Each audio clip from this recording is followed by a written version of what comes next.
Why can't you leave? I want you to stop whatever you're doing right now. And I want you to really hear this. You are not weak. You are not stupid. You are not crazy. You already know something is wrong. You've known for a long time. Your friends have told you. Your family has told you. Maybe you've even told yourself 100 times that you need to leave, but you didn't. And tonight, you're still there, still checking your phone, still waiting for a text, still making excuses for someone who has never once made an excuse for hurting you. So let me ask you something that nobody else has asked you directly. Why can't you leave? Not why won't you, not why don't you, but why can't you? Because there is a difference, and that difference is everything. As a therapist, I have sat across from hundreds of people exactly like you. Intelligent people, strong people, successful people, people who could solve every problem in their life except this one. And what I'm about to tell you is not your fault, but it is your responsibility to understand it.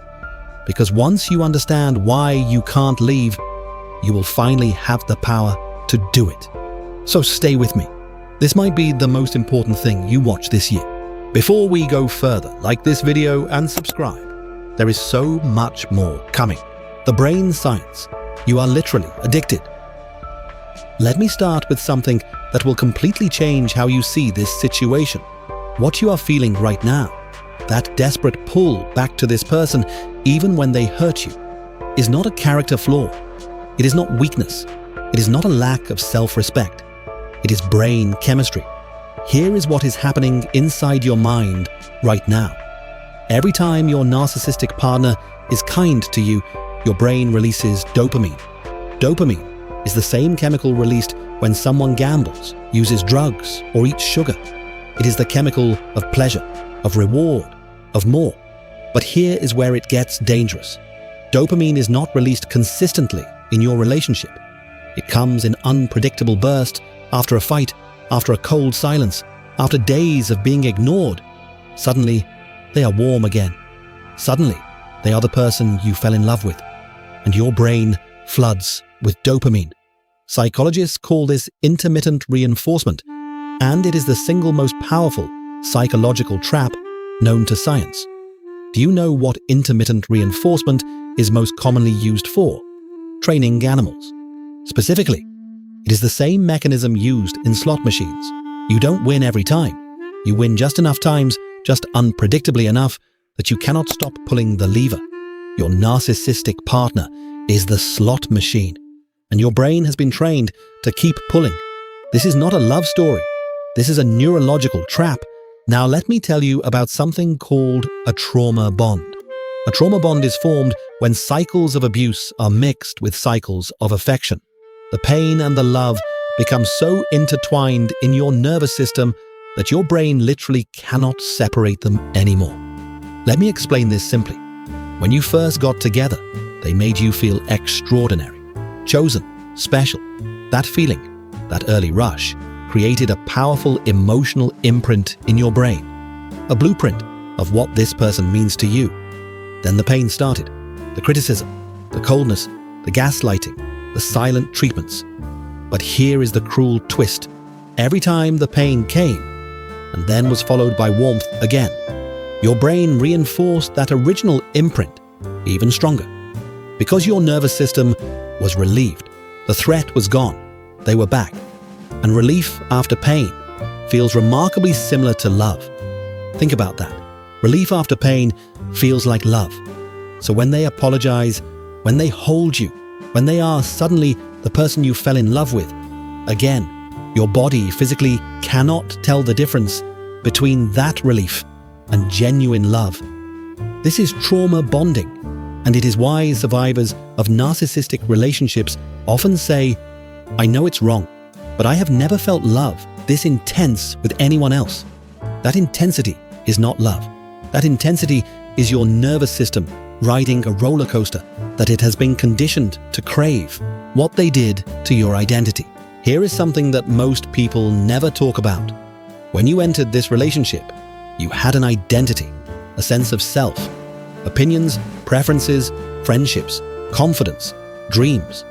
And slowly, so slowly you didn't even notice, that identity was dismantled. Not with a sledgehammer, with a scalpel. A comment here about how you dress, a suggestion there about how you talk, a raised eyebrow at your opinion, a dismissal of your feelings, a subtle implication that your friends don't really get you, that your family is too involved, that your instincts are always just slightly off. Over months and years, you stopped trusting your own judgment. You started checking with them before making decisions.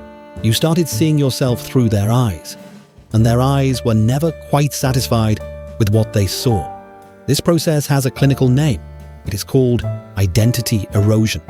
And here is why it makes leaving almost impossible. When your identity has been eroded, when you have lost your sense of who you are outside of this relationship, leaving feels like stepping off a cliff into nothing. Because who are you without them? You genuinely don't know anymore. They made sure of that. Leaving a narcissist isn't just leaving a person. It is stepping into a complete identity vacuum. And the human brain is terrified of that vacuum. Now I want to talk about something that lives deep in your chest. Hope. The hope that keeps you hostage. You have seen glimpses of who they could be. In the beginning, in rare, beautiful moments since. You have seen warmth, vulnerability, genuine connection. And you hold on to those moments like photographs. That is the real them, you tell yourself. This, the coldness, the control, the cruelty. This is the exception. The person I fell in love with is in there somewhere. I just need to be patient enough, loving enough, good enough. I need you to hear this from me directly, as clearly as I can say it. That hope is being used against you.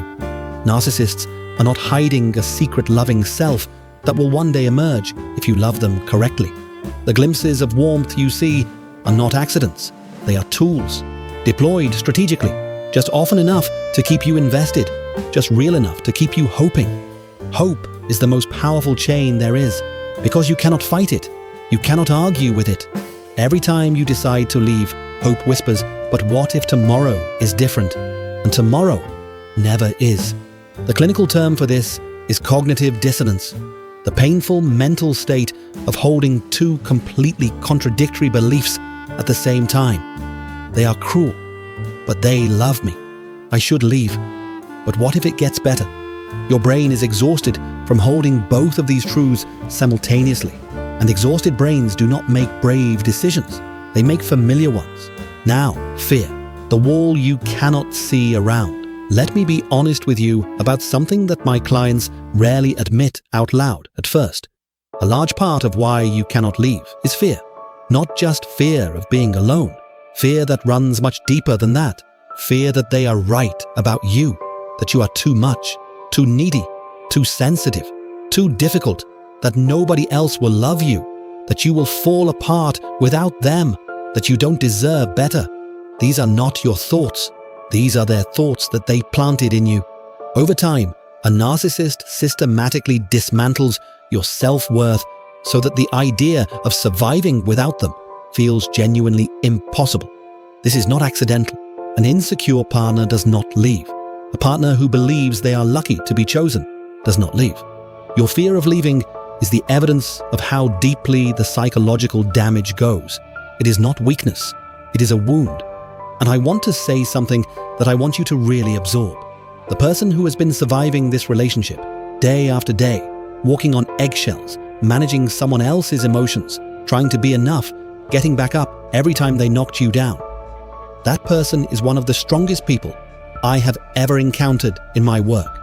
You did not stay because you are weak. You stayed because you were broken down, and then told that the breaking was your fault. If this already feels like someone is finally speaking your truth, like this video and subscribe. There is so much more coming.